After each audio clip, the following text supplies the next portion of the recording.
Yes, hello, good morning. Hello again.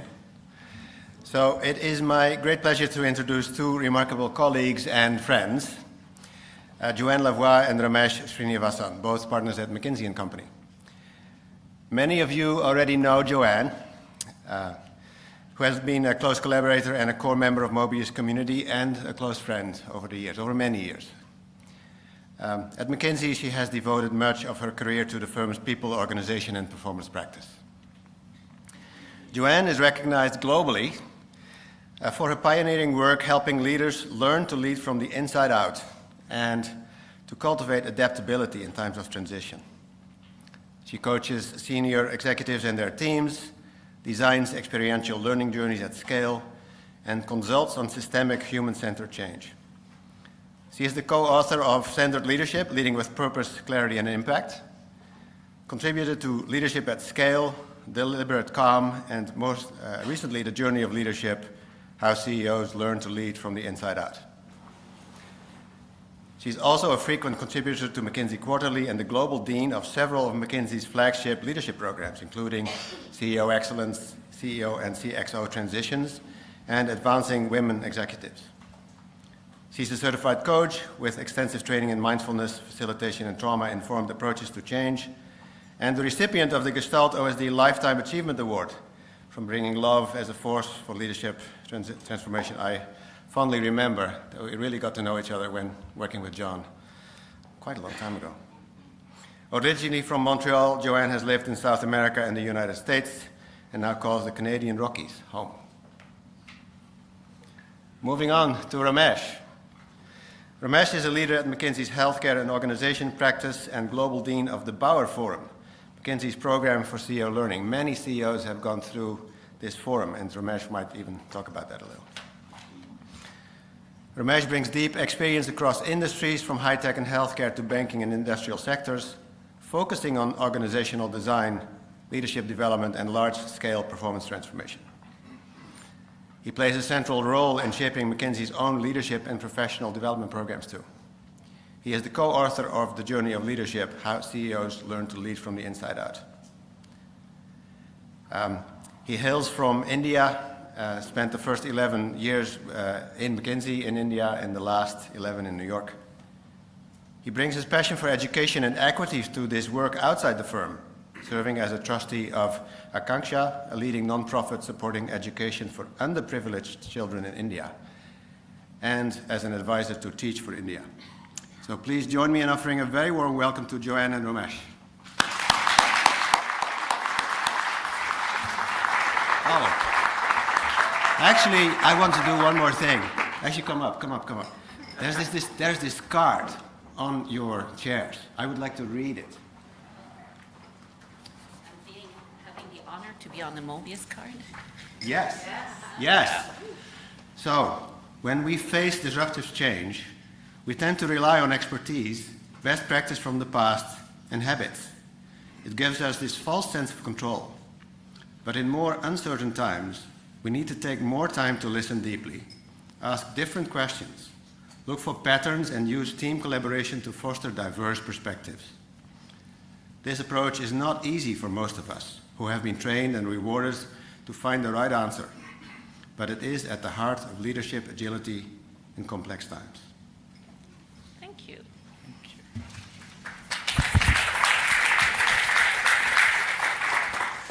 There is one sentence, let me go back. Can I go back? There was one sentence missing from the title. Is how CEO learn to lead from the inside out. And that will be the topic of our talk this morning. For me, yesterday Thomas said, sometimes we find our purpose in our darkest moments. And that was definitely the case for me. So in 1997, our son was born as a stillborn. And that was the darkest moments of my time and of my life. And at that time, I was pretty desperate. And there was a little protocol you had to do is meet with a social worker. I must admit in those days, I had very little regard for that profession. I have changed since then. And this woman, if I could find her today, I would want to give her such a biggest hug. Gave me that book. She listened to my story, and she gave me that book by Deepak Chopra. And because I was quite desperate, I allowed myself to read it. And it started with quantum physics and how our bodies are energy. And it was a crack for me in my story that maybe my mind and my body were maybe connected. And that maybe it was the start of a journey for me to start to realize that a lot of the challenges, and that deepest challenge that I was facing in becoming a mother, was the way I was approaching challenges in my life. Work hard to succeed, trust only the domain of logic. If you don't work hard enough and suffer a little bit along the way, you're not working hard enough and you won't succeed. Be responsible. And that was failing me.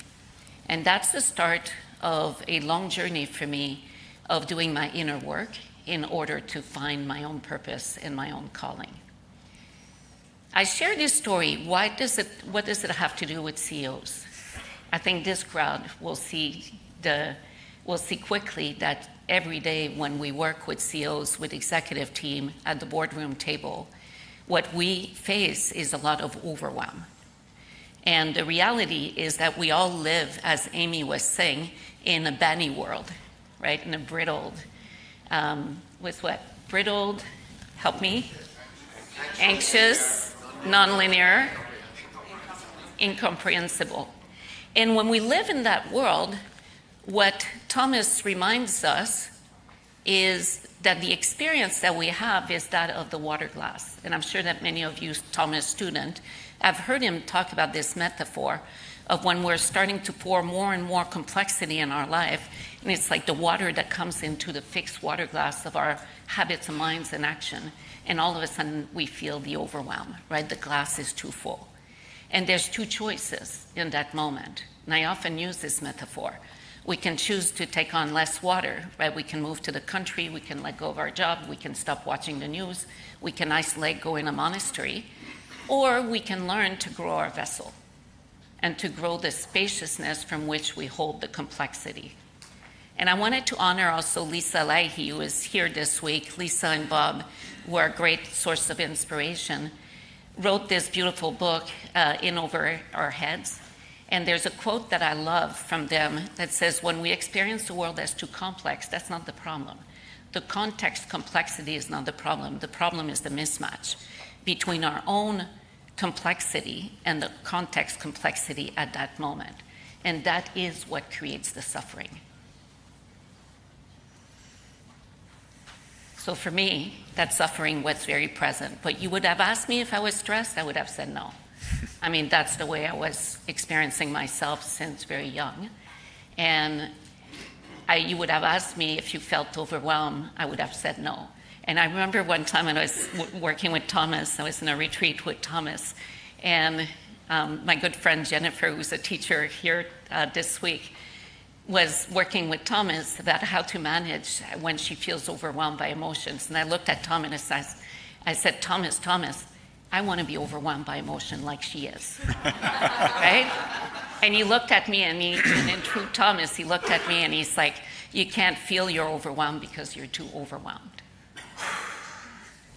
Right? So the journey for me to learn to feel my emotions, to reconnect mind-body, was a long journey. It's still the journey. And it's a journey that I see every day in the boardroom. And the thing is, we want to make change happen in organization. And then we blame that there's resistance to change. And the reality is there's no resistance to change. There's fear of loss. But we never talk about our fears. We try to make complex business decisions, and we all know as practitioners that we make often decisions to avoid painful emotions, but yet we will never talk about emotions. So as Ramesh and I were talking about, we both work a lot with CEOs and executive day in, day out, is how do we bring these teaching in a world, in a language and in a way that can meet a world that is not asking for it but needs it. So maybe I'll turn to you, Ramesh, and said, I always loved that when you called me one time and you said, I've been taking note in my little black book and I want to write this book. What was your inspiration? Thank you, Johanne.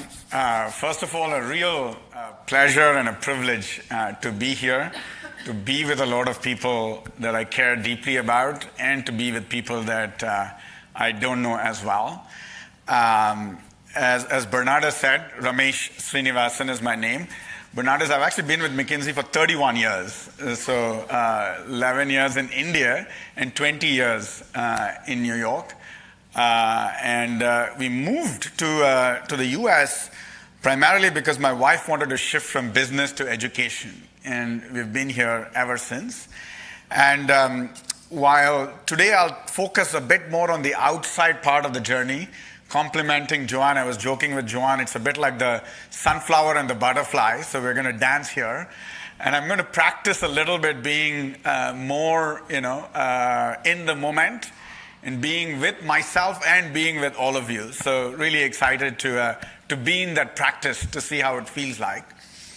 The purpose of the time we have is really to elevate the confidence of all of you as practitioners. Many of the messages that we're going to share with you on the inside part of the journey, you all are actually deeper experts than both of us.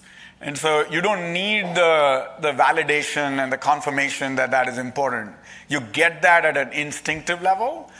Our message to you is to translate that into the outer leadership, but also help make a link. One of the things that Johanne does really well is the connection between the inner and the outer journey.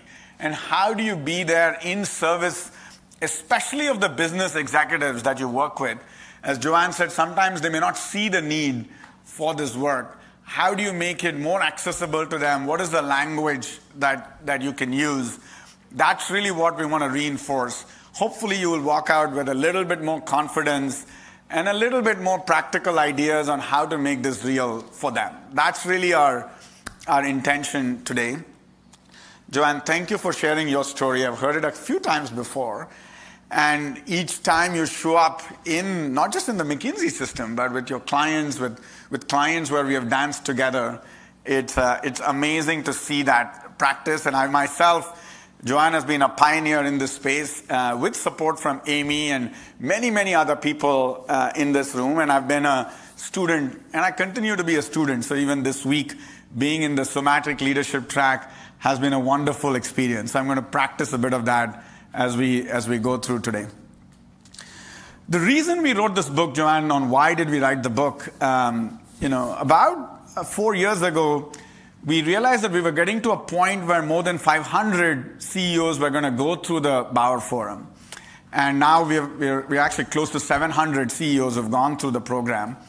We felt we had a unique data set from which we can learn from and bring that back to the world. So we spent 3 years going back, surveying. Obviously, anything that happens in the Bauer Forum is confidential, but we went back and interviewed many of the participants, the faculty, the people who have been through the journey.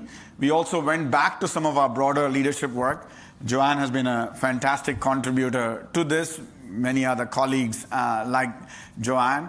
And then this was the end product out of that.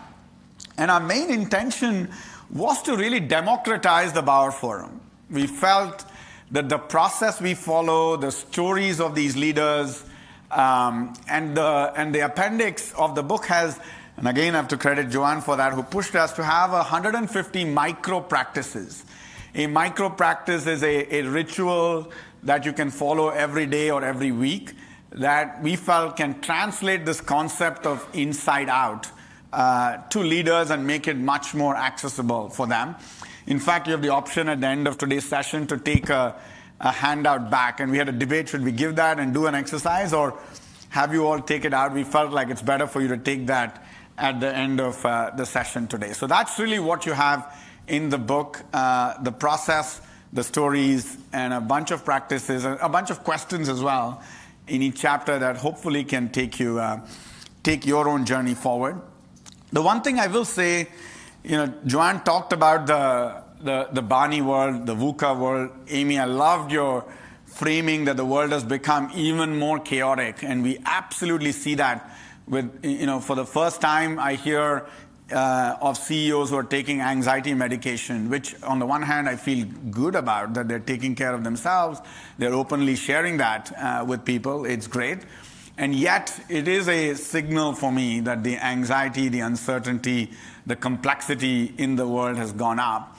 And this idea that a leader or a CEO has answers to all the problems in the world and can come and tell people what to do, we think that model is no longer relevant.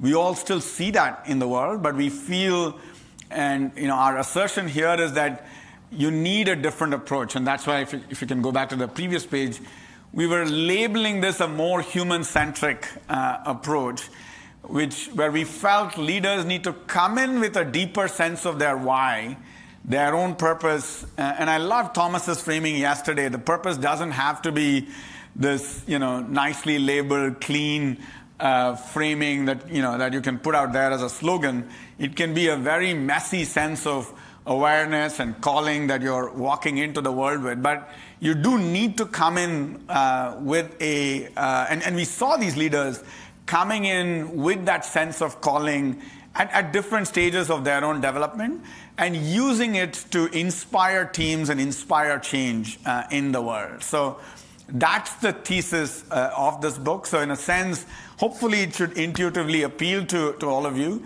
What we have tried to do is to make that more accessible, make that more practical, even allow leaders to experience that in the world.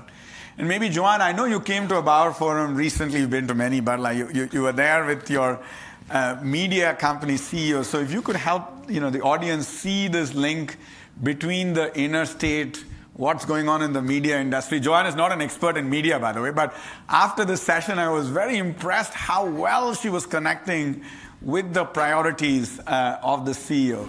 Johanne? I mean, that's just one little story to illustrate for me how it manifests. I have the privilege to serve a media company. The media industry has imploded.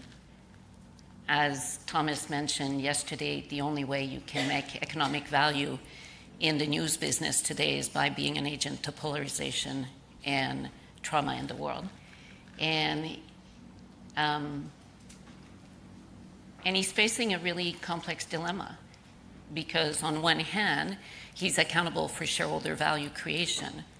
And we live in a world today where you can make pretty unusual deals to create economic value. And we live in a world today that has a lot of polarization. So often to create that economic value, you have to trade your soul. And these are very complex questions and complex dilemma. And that's the challenge that he was bringing to the Bauer Forum.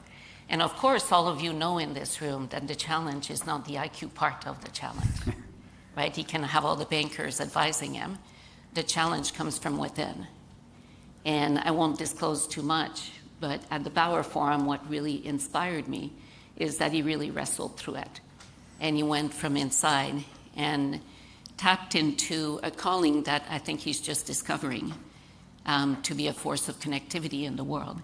And what really inspired me was the rallying of the other CEOs who really gave him the courage to be bold and to have the courage to walk away.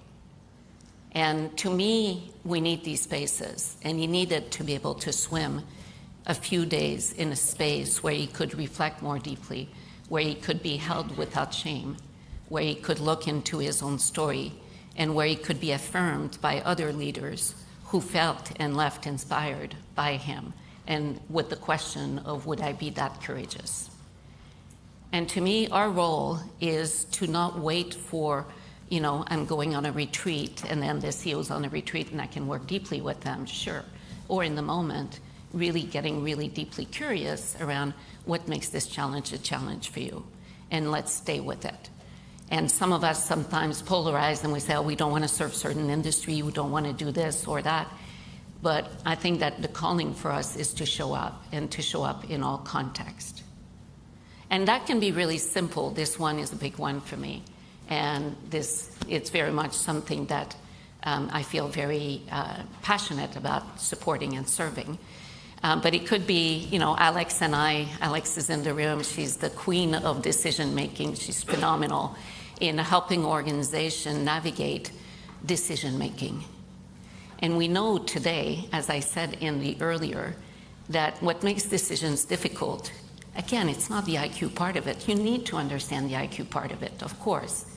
But it's the emotion, the identity issue. Like I learned from Amy years and years ago, that there's 3 conversations in one, right? There's what's happening, there's the emotion, there's the identity. And again, we have no language for this. We don't bring it at the table. So Alex and I, Monday, we arrived late. We were in New York with a client, and one of the executives says, I realize I want to listen more. I want to listen more deeply. So I asked her the question, how many training did you get in listening through your career? And she smiled. Many. So we're not going to give you tips and tricks to listen. I asked her the questions, what's your relationship with responsibility? And then she's like, yeah, I'm very responsible. How long have you been so responsible, right? Did you grow up as too early, too responsible, too early, too young? It's like totally. And then she unfolds, how she was the big sister and etc. And in that moment, it started to become clear for her that her problem in listening was that in the moment that there would be emotional tension in the room, she would take on the responsibility unconsciously. And then all of her attention was on her, on helping the team. And in that moment, she was not present for the team. And it took literally, Alex, it took 4 minutes, right? And it just dropped. And I think that's to the invitation of Ramesh, that's our invitation as practitioner, is not to wait for a context that is saying, okay, I'm going on retreat, I want to do that coaching session, but it's to use the playground of the everyday marketplace, as Amy and Thomas call, to use that as the context for the work and to dare to bring the work when people are not asking for it consciously but unconsciously. And I think that's why we stay in practice ourselves. And I think, Ramesh, maybe we can talk about the polarities that we notice as we, some of that we see. Happy to. And I think one of the core ideas we've tried to bring out in this book is this concept of polarities that Johanne already touched on.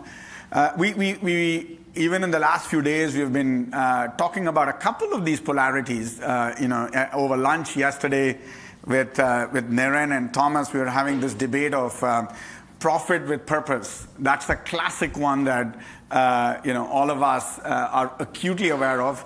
Your media company CEO example, Johanne, also brought that up. And very close to that is the short-term versus longer-term trade-offs. I think the capital markets themselves and capitalism even more broadly often solves very much for the short term. All the research shows that if you have a long-term purpose and you can stick with it, you actually deliver higher long-term returns. The question is, can you have the courage, especially when you have volatility and when you have chaos like Amy was talking about, how do you have the courage to work through this to then build confidence in the external world that you can actually pull through especially as a public company CEO, you can be a steward of resources of investors. That's typically what challenges leaders.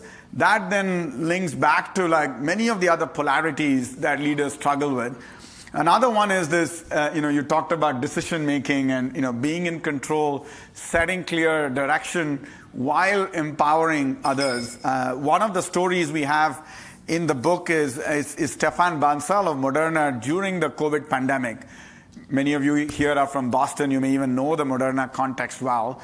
They're going through their own challenges at this point. But back in COVID, when they had to make a decision on the vaccine and they had early evidence that the technology might work, the first conversation that Stefan had with this head of manufacturing was, how can I support you to make 1 billion doses of this vaccine? How can I support you to make 1 billion doses of this vaccine?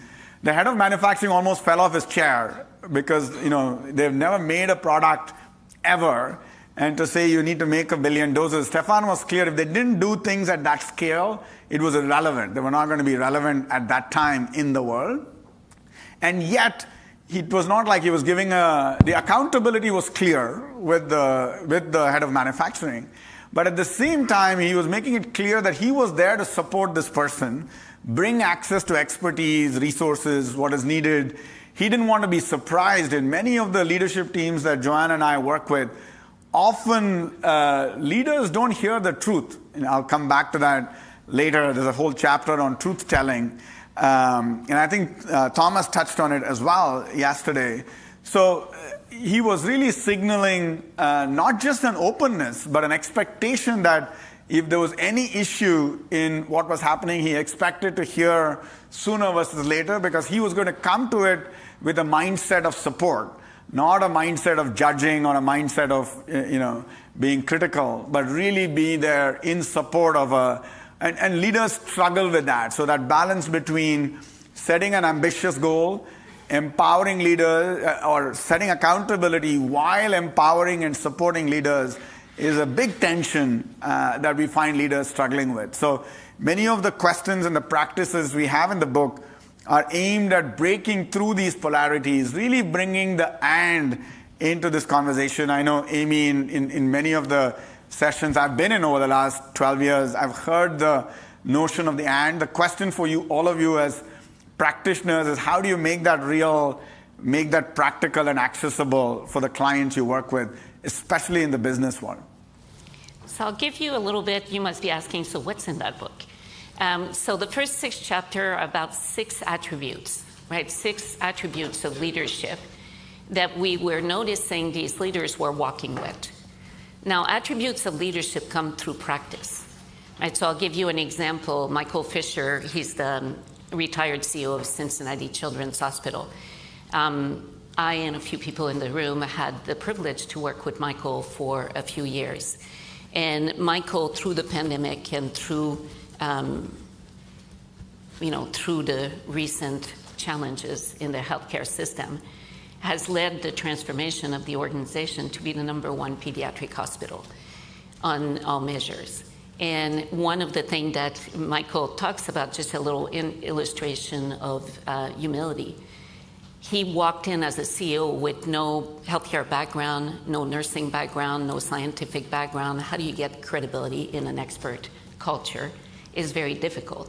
So he was he was maintaining the status quo, right? Doing more of the same, just better.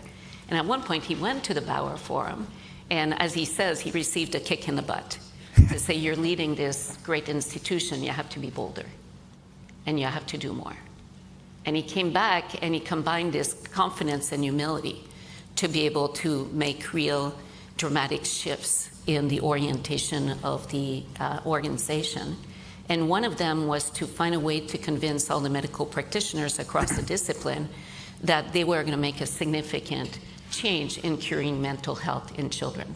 You can't do that through one discipline. You can't do that without working with your communities, with the families, with the culture of the organization.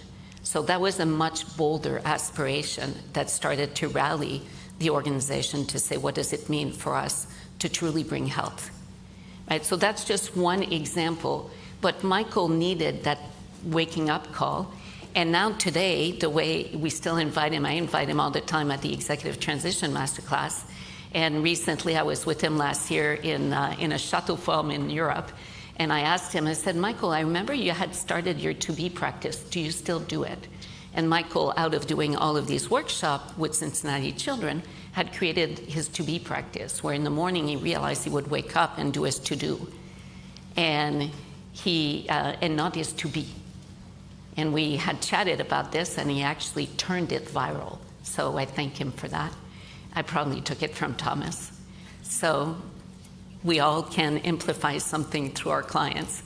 And so every morning he writes his to-be practice. So I asked him, he had been retired for 3 years, Michael, do you still do your to-be practice? And what did he do? Opened up his little briefcase, pulled out his 3 words, right? And those were his 3 to-be words. So the importance is practice. As in another story for these types of practices that then show up in, will manifest themselves in how we show up. I was at one point facilitating a national oil and gas executive roundtable evening conversation, fireside chat with the chairman and the CEO of one of the biggest oil and gas companies. Don't ask me why I was there, but I had that privilege. And at one point, he gets asked a question by one of the person, and he goes like this. And then he answers the questions. And I was so taken aback because he didn't answer the question, he answered the fear underneath the question. And I was so surprised that I stopped the dialogue and I asked him, Peter, where did you go when you received that question? And he looked at me surprised by my question and he says, I digested the question. So my next question was, what practices do you cultivate to have that capacity to walk with that presence as, a CEO in a chair navigating multiple countries and continents? So I think that we all know it as practitioners, that the most inspiring leaders don't get there just by working harder. They cultivate practices, and these practices cultivate their inner landscape, their connection with their purpose, their selflessness, but yet their courage, and their resilience and their versatility or adaptability that they show up. So these are just few stories for how they lead themselves, and we, chose these terms in this language just to bring it to the world. And then there's how they lead others. Do you want to talk about Happy to. And maybe I'll link back to Michael Fisher himself. Michael actually came to the Bauer Forum twice, by the way. He came back 3 years apart, and then now he's faculty as well. And this point about leading a 150-year-old institution without a healthcare background was very, very daunting to Michael at the beginning. And I think the unlock for him was he comes from a multi-generational family living in Cincinnati. So the connection he had with the community and a cancer survivor who actually knew what does it take for a patient to go through a hospital was very, very deep and embodied in him. And so part of the Bauer Forum was really understanding that he does not need to know like the details of the latest cardiac, heart surgery for a kid with the latest technology with, in cardiology or in cancer or any of these specialties. But if he can come in with a deep sense of what it takes to be in Cincinnati, contribute back, especially during the pandemic, they had to face some very, very tough choices on what they do, what they don't do, where they speak out, where they don't speak out. And he had an instinctive sense as a community member, as a patient. And that went so deep that he could use that to really push the quality. His transformational agenda was all about quality of care. And it was incredible that a non-physician, and that was the spirit in which one of the faculty members actually said, was so strong with him that he called it a kick in the butt. He calls it explicitly, quite publicly about that, and then has gone on to go through his own journey and then now come back as faculty and be there in service of people, reflecting on the one hand, humility, deep listening, reflecting vulnerability. Some of the questions that Michael has been very, very public about, again, especially during the pandemic, many CEOs don't show that level of vulnerability. Even the word vulnerability itself in a business context, even though there's Brené Brown's work and a lot of people talk about vulnerability, but business leaders often say, hey, is this the place, like if I be vulnerable, am I showing weakness? And so, sometimes I prefer to use the word authenticity, which is a bit more neutral than vulnerability. But in the book, we chose to still go with vulnerability. And yet, the story of Michael was he combined that with inspiring boldness, especially around some of the choices they made in Cincinnati Children's Hospitals on things that they would do and things that they won't do, a boldness around quality measures. And again, there was a story, Michael talks about it publicly. Early in his career, they lost a child to bad treatment choices that they made. And that really was very deeply personal for Michael. He could have been fired by that whole process. And he really used that as a way to set even higher standards of care and to move the needle on quality of care for the system. Good news in the 10, 12 years since that episode, it's not happened again. And Michael, again, navigating through that challenge, set a set of goals for these physicians, for people who are scientifically very, very strong, but to bring a level of patient care and quality, which is where Michael really left a mark back in the system. So the message I wanted to translate was to link these, the inner qualities that Johanne touched on, to outer qualities, and how do you help the clients you serve make that linkage very, very tightly. Another story that we have in the book is that of Admiral Eric Olson. Eric spent 40 years with the U.S. Actually, you can stay with the quality so that I can make the link more clear. And he spent, he was a Navy SEAL. He was the highest-ranking Navy SEAL in the Navy history. Now he's a faculty at Bauer Forum. He works with a lot of business leaders. And Eric, on the one hand, huge sense of selflessness. One of the few leaders who has been able to work through very different administrations in the U.S. government, which, by the way, as you all know, is not an easy task to do as you get more and more senior, and yet bring his obligation to the U.S. Constitution, live into that with the highest spirit of selflessness that you can see with Eric as he leads and as he coaches other leaders. And still doing that with a sense of embedding purpose, being very, very clear on his own purpose and what he's trying to do, living into that.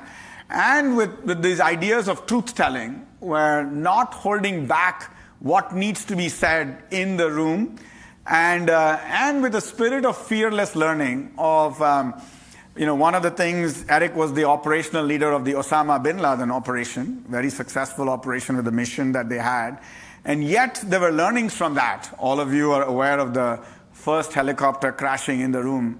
And what Eric would say is when they do a retro on what happened with the mission, people would not think that mission was a huge success. They would do it with a spirit of what can we learn, and what can we learn not just from a technical standpoint, the rotor blade with the compound wall and the interaction and the physics behind it and why they missed it in the simulation and all of that, but much more what are the underlying capabilities, and what Eric would say is even more, what are the cultural issues that led to the choices that they made along the way that led to the learnings that they've had. So the retros that they do, and so in the book we have many, many practices around how do you do retros, how do you ask for feedback. We're going to finish this session, and at McKinsey we have a practice of asking and receiving feedback. I will ask Johanne, what did I do well? What can I improve? Hopefully she'll ask me the same. And we'll have a full retro. We will have my colleagues at McKinsey also give us feedback. How do you make that a practice so that you're always learning, always improving? And what we observe is if the leaders in the room ask for feedback, then the chances are, like everybody else, will also start asking for feedback. And if you ask for feedback and then receive feedback, it tends to be like 10 times more effective than if I proactively reach out to somebody and say, hey, can I share some feedback with you? The effectiveness is much lower than when you ask and then you receive feedback. And so those are some of the ideas, but to do that effectively, it stems from the vulnerability, it stems from the selflessness, it stems from that humility with confidence. That inner strength is what allows leaders to then practice some of those behaviors, and that's really what we have tried to bring in the book.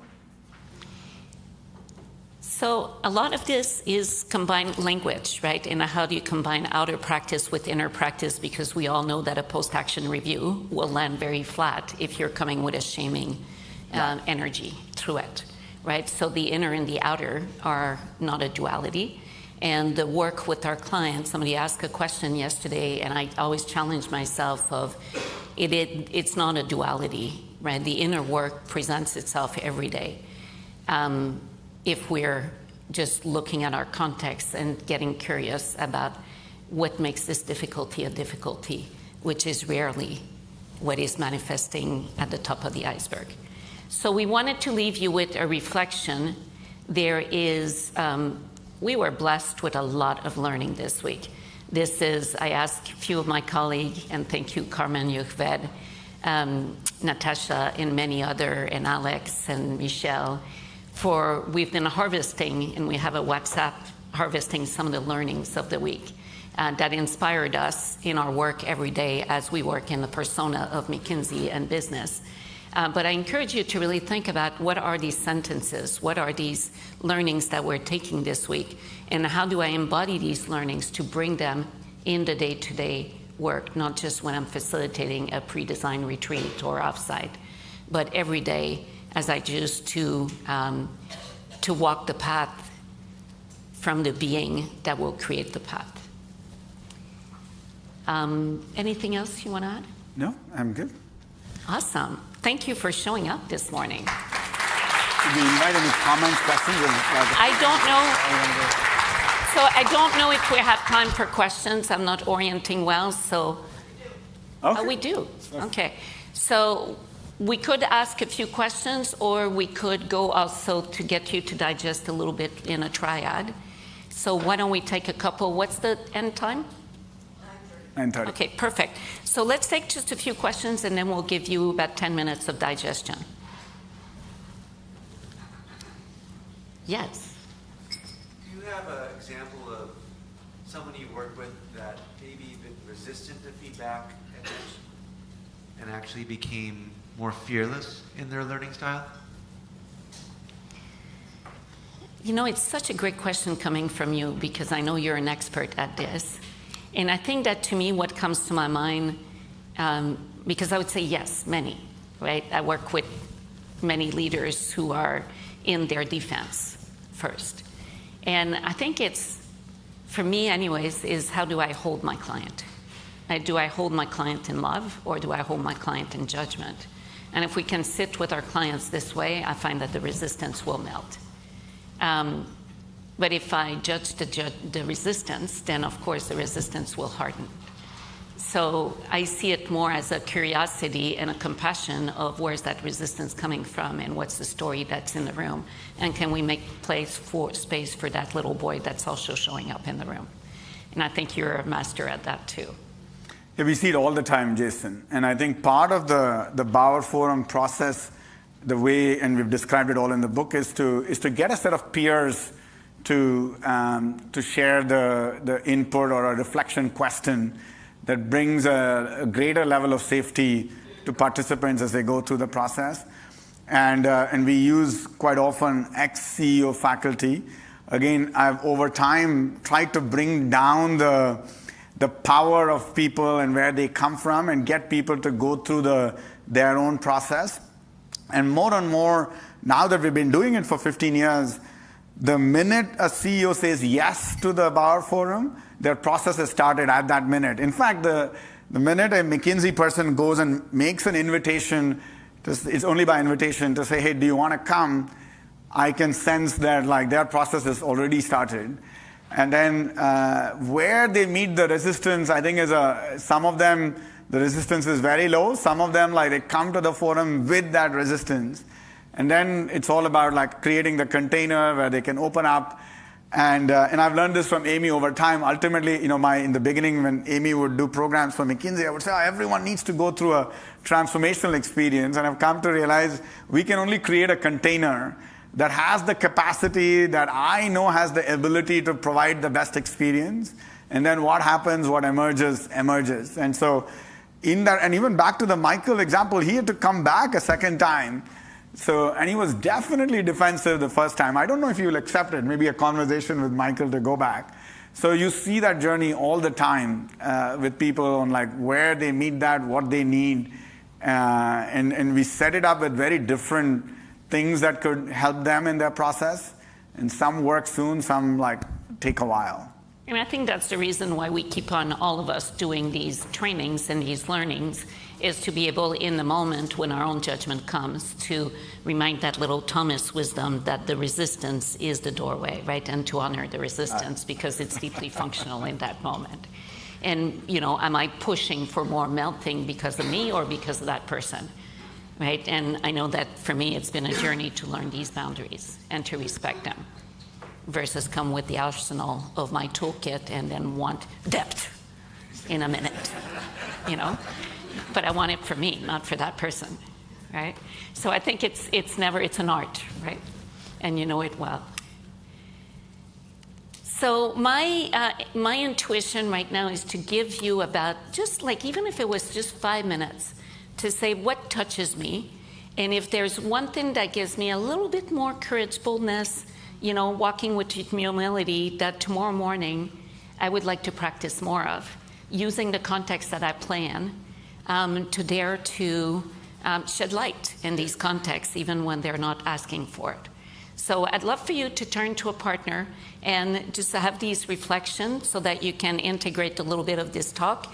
And then when you walk out, for those of you who are interested, we brought a little self-assessment that sometimes we give to leaders so that they can start their own exploration and have some form of anchor with, you know, plain English words. Sounds good? Okay, so take 5-10 minutes and then up you go to your tracks. What?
10 minutes.